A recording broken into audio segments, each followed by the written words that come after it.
Bad news, Facebook ads are about to change, and this time, if you are not ready for it, you will be left behind. I've been doing this for 8 years. I have seen all the different evolutions that paid social has gone through. But the one we're about to go through, in my opinion, is going to be the craziest, and it's where the ones that a lot of people are going to be left behind, and frankly, they're going to go out of business. So I'm going to show you in this video the different ways that Meta is changing their ad platform this year. I'm going to talk through ways you can take advantage of it for you to adapt and to be ahead of the curve versus behind it. And then I'm gonna give you examples of how me and my team at RightHook are trying to get ahead of this evolution. So hey guys, I'm Ray. I'm an agency owner at RightHook Digital with my partners. My team has done $100 million in spend between paid social, between Google, and we're always thinking about where is everything going in 1, 2, 3 years. And 2024, in my opinion, is gonna be a rocket ship of change. So let's dive in and let me show you the different ways Meta is changing in 2024. Well, the first one is not that much of a surprise. It's been around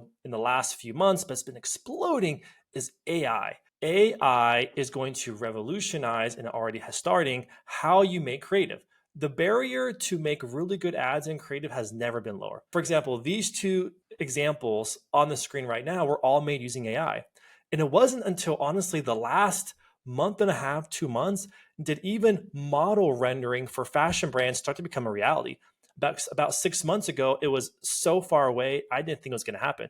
But in the last 2 months, there's a platform that has broken ground like this, where you can take your clothing, if you're a clothing brand, put it on a model in any scene. And by the way, if you're interested in knowing the platform, comment below. I'd be happy to share it with you. And this is an example from Olipop. So Olipop is a 8-figure brand. They sell this drink. This was also made using AI. And how a lot of these platforms with creative is working is once you have the render of the product, you then can upload it to many different platforms, and you can choose the background, you can choose how a model wears it. And so if you can imagine now, the cost to make creative had never been lower. Now you don't have to pay $10, $20, $50,000 to a creative agency to make creative. You can make pretty freaking good creative now with AI, even using examples like this. So still images, models wearing the product, scenery, all of that is a reality with just a couple hours of work, product renders, and probably just a couple of subscriptions with SaaS products. No more paying models, no more paying agencies. You can do this yourself. The other way things are changing in 2024 is, and my team is already doing this, is just scripting out videos. So one thing that we often do is when we're going to make a script for a content creator, we will then use GPT and we'll actually have it create the script for us. We will give it the background of the product, give it the background on why people use the product, concepts and angles we want, and then use GPT and different prompts for it to actually create the video script. Or you can see right here, it literally says, in this scene, say this thing, shoot this. Next scene, say this, shoot this. Scene number 3, say this, shoot this. And then we just hand it over to content creators and we say, here you go. We want you to make one video. It's got 10 scenes. Here's what to say for each scene and what to shoot for each scene. And they just shoot it, give us the raw files, and then we compile it. Makes it very easy so we can get exactly what we want from content creators. And by the way, if you actually want to see this process, let me know in the comments. I'll make a video showing how we use GPT to actually create video scripts, concepts, and storyboards. Now, the next way that Facebook is going to be changing in 2024 is generative AI. So a lot of these ad platforms are making their own generative AI. We run Google Ads for brands, and so even Google has that now that we've been playing with. Now, Meta has just launched and announced that they're going to have their own generative AI, where it can create text for you, it can do the background image, it can do auto cropping. They're just trying to make it easier and easier for people to make good ads. Now, why are they doing that? They're doing that because they know if they make their ad platform more user-friendly, less knowledge that people need to make good ads, more people will use it and more people will spend with them. And by the way, this has already been out. You can actually go and test this yourself. And like all things with Meta, it's going to get better and better. I've been around for 8 years. I've been in many beta tests and alpha tests with Meta as they've tested different things. And normally when they first launch something, it kind of sucks. But then over time, it gets pretty freaking good. I know this is about Meta, but for example, on the Google side, my Google advertising team, they use Google's generative AI to make graphics and shopping ads. And it's actually pretty good. But I want to just take a pause for a moment. I want you guys to understand where are things going. So like I said, Meta is changing fast. And this year, in my opinion, is going to get even faster. But I've been around for 8 years. I've been advertising on Meta for that long. Let me just show you here are all the different changes Meta has gone through over 8 years. And I'm pretty sure by the end of this scene, you are going to know exactly where it's going the way I see it. So in the last 8 years, Meta launched dynamic carousel ads, right? We call them DPAs. I know they're old, but I remember I was advertising for a fashion brand when they first launched it and they gave us $500,000 for a beta test to test the dynamic carousel ads. And when we first did it, it sucked. But then a few years later, like in 2019 and 2020, they were crushing. They were outbeating anything else, right? So it takes time for it to get better. Then shortly after that, Meta launched auto resizing creative, where you upload a creative and it'll resize it for story ads, for real ads, right? For different network placements. And again, that's part of their machine learning and AI to resize it for you. So it looks better on many different places. Then shortly after that, they launched CBO campaigns, right? Campaign budget optimization, where before it was manual, it was your what we call ABO in the business. Then you had your campaign and ad set and did all the targeting. Whereas CBO, you upload many different ad sets and you let Meta decide how to spend that budget. You guys seeing this trend already? Then right after CBO campaigns, Meta launched dynamic creative, where you upload a bunch of text, a bunch of different creative assets into a creative asset ad type, and Meta will dynamically test and find the optimal combination and ratio between those that'll convert the best, right? Again, giving over more control to Meta. Then, not too long ago, they launched Advantage Plus, where Advantage Plus is no targeting, all broad. You give it creative and ads, it goes broad, and it chooses things for you, right? It does the targeting for you on broad. Then this past year, they launched generative AI, where it can generate text for you if you don't know how to write copy or you don't want to write copy. You can upload a product render and it will give a background for you, again, making the barrier to make good content even easier. And then this year, they launched auto-applied optimizations. Don't click it, but there's an option inside of your ad account where it can auto-apply the optimizations. Google Advertising has had this for a couple of years already, which I don't recommend using it. But what they're trying to do is they're trying to take over more and more control. They want more control. So I hope you guys see the trend the way I see it is in 2024, it's going to be more automation, less hands-on. As it is with a lot of the brands that we work with, we touch an ad account far less than we used to 3 years ago.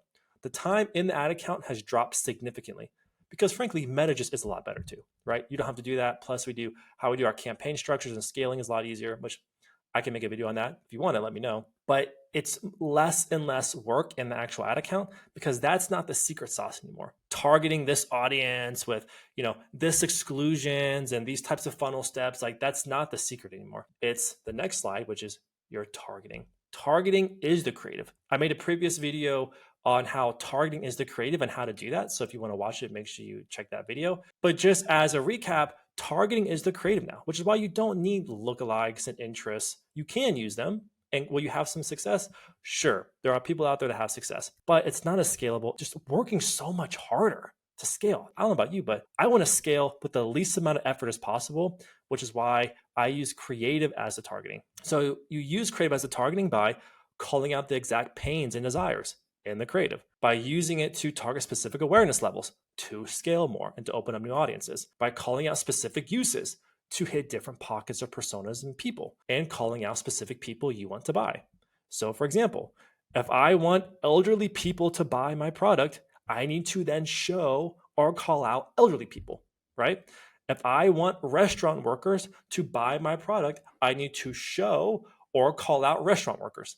It's very simple, but this is where a lot of people just overcomplicate it. It's literally that simple. If you're trying to open up a new market, then make creative specific for that market. If you want different types of genders or age ranges to buy that product, then make creative and call out that specific demo. It is that simple. That is how you use creative as a targeting. The secret, if you really want to adapt in 2024, the secret, if you want to evolve, is to be amazing at creative strategy.